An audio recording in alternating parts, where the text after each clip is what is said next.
China नहीं पिट सकता। India 2020 में पिट चुका है इंडियन सोल्जर्स के हाथों। वो अब नहीं पिटेगा, सिर्फ अब इंडिया पिटेगा। कैसे? वो पिटेगा इस तरह कि उनके पास ज्यादा टेक्नोलॉजी है और वो देखे ना पाकिस्तानियों के पास पता नहीं कहाँ से नॉलेज आती है। हम चाइना को कभी गलत नहीं कहेंगे, पूरी दुनिया को पता है चाइना में भी क्राइसिस चल रहे हैं।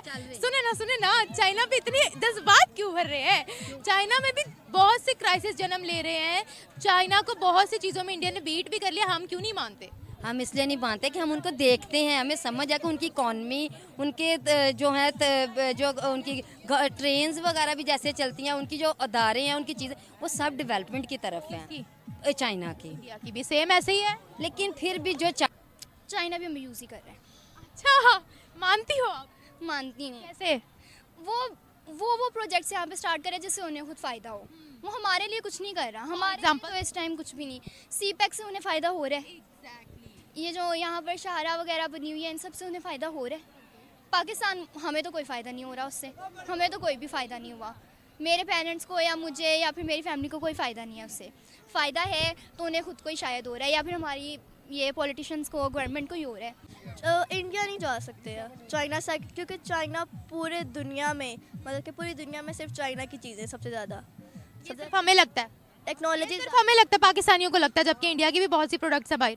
नो, गाड़ियाँ चलती हैं बाहर, चाइना की काफ़ी टेक्नोलॉजीज है। इंडिया की भी बहुत है, उनकी गाड़ियाँ चलती हैं बाहर, अमेरिका तक में उनकी गाड़ियाँ चलती हैं। जो स्मार्टफोन्स है, स्मार्ट थिंग्स है। जय हिंद दोस्तों, स्वागत है आपका अपना YouTube चैनल सौरभ के रिएक्ट में। आज का वीडियो का टॉपिक क्या है कि इंडियन ओशन में म्यांमार के अंदर हिंद महासागर के एक पोर्ट है, 7वें पोर्ट, जिसका पूरा कंट्रोल भारत को मिल गया है। इससे चाइना को बहुत तकलीफ हो रहा है, क्योंकि चाइना को ये लगता है कि 7वें पोर्ट के अंदर जितने भी रेबल ग्रुप्स हैं वो सारे चाइना के हक में है। हिंद महासागर ने यह भी बोल दिया है हमें भारत के साथ काम करना चाहते हैं। इंडियन नेवी ने जिस तरह से हिंद महासागर के अंदर कंट्रोल कर रहा है, इंडिया का कंट्रोल देखकर पाक मीडिया और पाक पब्लिक का क्या कहना है, ये बढ़ते हैं वीडियो की ओर। बात है ना कि पाकिस्तान जो कहते हैं ना, हमारे मुल्क के जो सियासतदान है ना, हमारे पाकिस्तान को खुद डिफॉल्ट करते हैं बातों से। इंडिया एक दूसरे को ना वो कैसे पावर देते हैं कि एक दूसरे के अंदर शो डेवलप करते हैं। अगर हम कहेंगे ना ये अब नहीं ऐसे, हम डर गए, हम खौफजदा किस तरह होते हैं। वो चाइना देखिए भारत को जाके टक्कर दे रहा है, वो नहीं डर रहा। हम क्यों डर रहे हैं? वो हमारे बॉर्डर पे भी अटैक्स करते हैं। इंडिया कहता है कि हम पाकिस्तान के साथ अटैक्स करेंगे, जंग लगेगी। वो नहीं कहते, हमने हमेशा धमकी दी है अपनी एटम बम की। हम बस हमने इनसे जंग नहीं लड़नी, इकोनॉमी में धोना है। हम ना बस धमकियाँ ही देते हैं। क्यों? हमारे सियासतदान हमसे बस ना इतनी बातें करवाते हैं। अगर हमारी कौम पे ये बात आ जाए ना, तो हमारी कौम ना बिल्कुल भी डरे। क्योंकि ये जो है ना, इमरान खान इतना शौर हमारे बच्चों और हमारी यंग जनरेशन में इतना डेवलप कर दिया है कि वो नहीं डरते। सिर्फ हमारे सियासतदान हमें ना पछाड़ते रहते हैं। कैसे नहीं डरते? कौन सा जज्बा है, कौन सा जज्बा हमें? देखें, अगर हमें आप किसी तरह भी देखें, अब इमरान खान था, उसने कहा था हम गुलाम नहीं है। अब ये सोचें, पहले घर में बहनें, बेटियां, बहुएं बात नहीं करती थी। अब हम अपने राइट के लिए बात कर सकती हैं। हमें कर सकते हैं अपनी राइट। हाँ जी, हमें आप कर सकते हैं, बहुत अच्छी बात है। लेकिन अगर मैं 70 to 75% पाकिस्तानी औरतों की बात करूं तो दे आर अफ्रेड, बिकॉज उनमें इतनी एम्पावरमेंट नहीं है।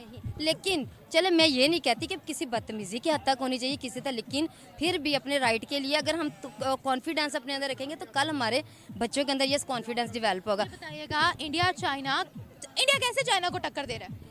इंडिया चाइना को इस तरह टक्कर दे रहा है कि मेहनत से दे रहा है, मेहनत कर रहा है, इसलिए वो टक्कर दे रहा है।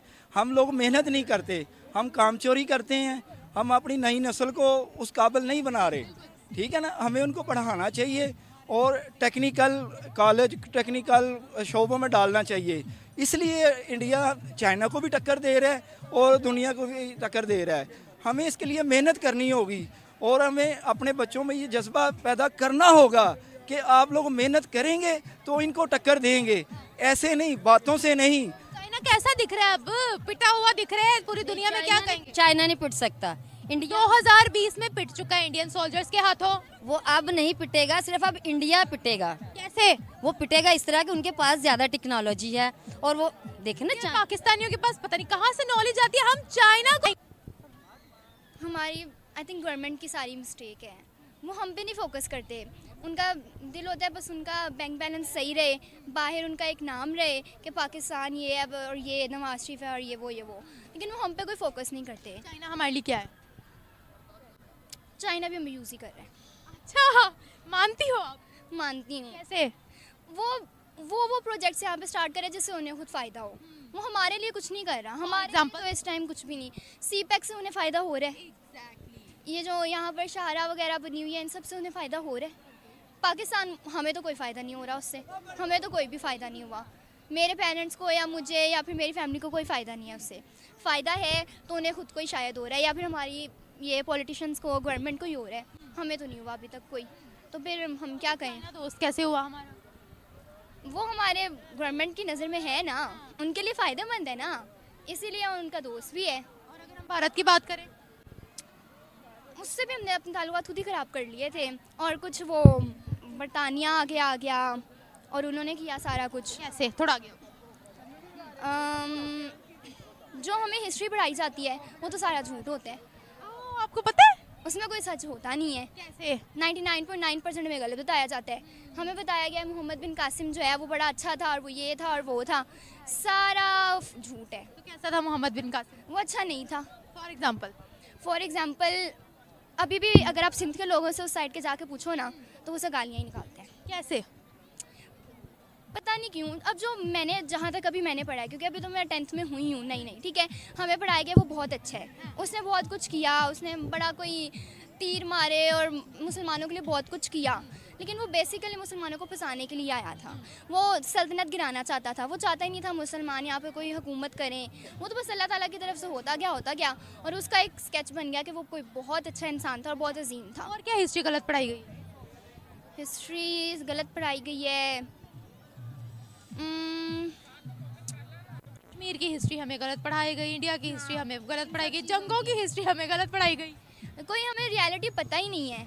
1965 की जंग में क्या हुआ था, हमारे पॉइंट ऑफ व्यू में अब ये बना दिया गया है कि पाकिस्तानियों ने बहुत अच्छा किया, इंडिया ने बहुत बुरा किया। इंडिया की पॉइंट ऑफ व्यू में ये है कि इंडिया ने बहुत अच्छा किया, पाकिस्तानियों ने बहुत गलत किया। हमें कंफर्म ये पता ही नहीं है कि जीता कौन था। अच्छा, मुझे आप ये बताएगा, थोड़ा आ गया हो इस बारे में क्या कहोगे? चाइना को बड़ा धचका लग रहा है। इंडिया अब इतना भी नहीं हुआ कि चाइना को हरा ही दे।